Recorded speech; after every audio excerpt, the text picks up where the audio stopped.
Assalamualaikum warahmatullahi wabarakatuh. Halo semuanya, perkenalkan saya Raihanun Akiladiani dari kelas 11 A3 nomor presensi 21. Pada kesempatan kali ini, saya akan meresensi buku. Adapun judul resensi yang saya angkat adalah Menguak Sisi Gelap Pembajakan dalam novel Selamat Tinggal karya Terelie. Buku yang saya resensi berjudul Selamat Tinggal, yang merupakan jenis buku fiksi karangan Terelie. Buku ini diterbitkan oleh Sabah Grip Nusantara pada tahun 2020. Buku ini merupakan cetakan ketiga pada bulan Januari tahun 2023. Diterbitkan di kota Jakarta dengan ukuran 20 cm dan memiliki 354 halaman. Buku ini juga memiliki ISBN 9786238829613. Siapa yang tidak kenal dengan Terelie, penulis dengan nama asli Darwis? Ini lahir di kota Lahat, Sumatera Selatan pada 21 Mei 1979. Terelie ini dikenal sebagai salah satu penulis produktif di Indonesia dengan karya-karya yang selalu berhasil menarik perhatian pembaca dari berbagai kalangan. Keahliannya dalam menulis berbagai genre sastra sudah terbukti, salah satunya melalui novel yang berjudul Hafalan Salat Delisa.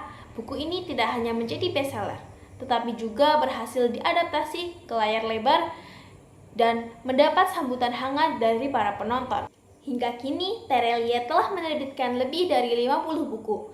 Dalam novel Selamat Tinggal, ia mengangkat isu pembajakan karya, sebuah tema yang penting, namun jarang dibahas. Melalui cerita-ceritanya, Terelie tidak hanya menghibur pembaca, tetapi juga menyampaikan pesan-pesan yang relevan dan penuh makna, menjadikannya salah satu penulis yang terus meninggalkan jejak berarti di dunia sastra Indonesia. Novel yang berjudul Selamat Tinggal menceritakan kisah Sintong, seorang mahasiswa sastra di salah satu universitas ternama yang telah 6 tahun menunda penyelesaian skripsinya.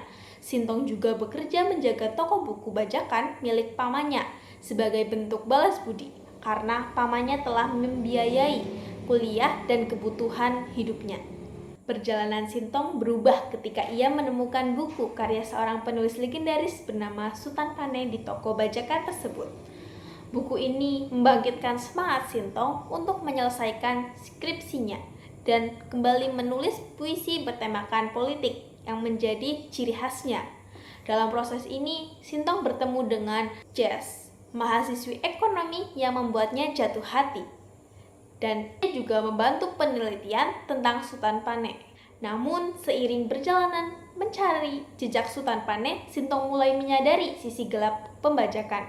Ia belajar tentang dampak buruk pembajakan terhadap para penulis yang kehilangan haknya, termasuk melalui prinsip Sutan Pane yang berbunyi, hidup adalah kesesuaian antara perkataan, tulisan, dan perbuatan.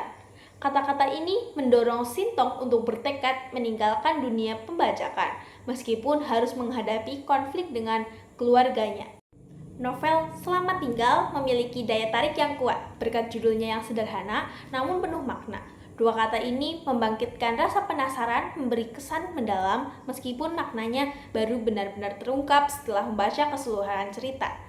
Bahasa yang digunakan Terelie dalam novel ini terasa ringan dan mudah dipahami dengan pilihan kata yang sederhana namun efektif.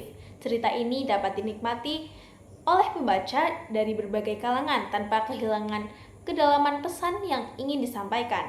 Tema pembajakan yang diangkat dalam novel ini menunjukkan keberanian penulis untuk membahas isu yang jarang disentuh. Melalui sudut pandang Sintong, pembaca diajak menyelami sisi gelap pembajakan dan dampaknya terhadap para penulis. Sindiran-sindiran tajam yang tersebar di sepanjang cerita membuat pesan moral terasa begitu nyata dan relevan. Karakter Sintong yang menjadi tokoh utama terasa sangat dekat dengan kehidupan sehari-hari. Sebagai mahasiswa yang abadi, yang bekerja di toko buku bajakan, perjuangannya mencerminkan realitas. Banyak orang yang terjebak dalam dilema moral. Ditambah dengan latar belakang yang akrab, seperti toko buku bajakan dan kehidupan kampus, novel ini berhasil menciptakan suasana yang mudah dihayati oleh pembaca. Meskipun dalam buku yang berjudul Selamat Tinggal ini memiliki banyak kelebihan, novel ini tidak luput dari beberapa kekurangan. Salah satunya yang terasa menonjol adalah alur cerita yang terkadang berjalan lambat, terutama pada bagian awal hingga pertengahan. Perjalanan Sintong dalam menyelesaikan skripsinya terasa berlarut-larut, sehingga dalam mengurangi intensitas ketertarikan pembaca pada cerita. Selain itu, beberapa cerita pendukung seperti hubungan Sintong dengan Jess terasa kurang kuat dan tidak terlalu relevan dengan tema utama. Kehadiran kisah ini seolah menjadi tambahan yang kurang signifikan dalam memperkuat konflik utama yang dihadapi Sintong. Bagian akhir novel ini juga meninggalkan kesan yang berbeda bagi sebagian pembaca. Penutup cerita dianggap kurang menggugah, terutama bagi mereka yang terbiasa dengan kejutan atau akhir yang membekas dari karya-karya Terelie sebelumnya. Hal ini membuat beberapa pembaca mungkin terasa kurang puas dengan penyelesaian yang diberikan. Buku ini sangat direkomendasikan bagi pembaca yang mencari karya ringan namun penuh makna. Novel ini menyampaikan pesan mendalam tentang pentingnya mendukung orisinalitas dan menghargai hasil karya. Melalui kisah dan sindiran yang relevan, buku ini sangat mengajak kita untuk memahami dampak pembajakan terhadap para penulis dan industri kreatif, seperti pesan penulisnya. Penulis harus menyampaikan apa yang harus dibaca banyak orang, bukan yang diinginkan banyak orang. Sekian dari saya. Terima kasih. Wassalamualaikum warahmatullahi wabarakatuh.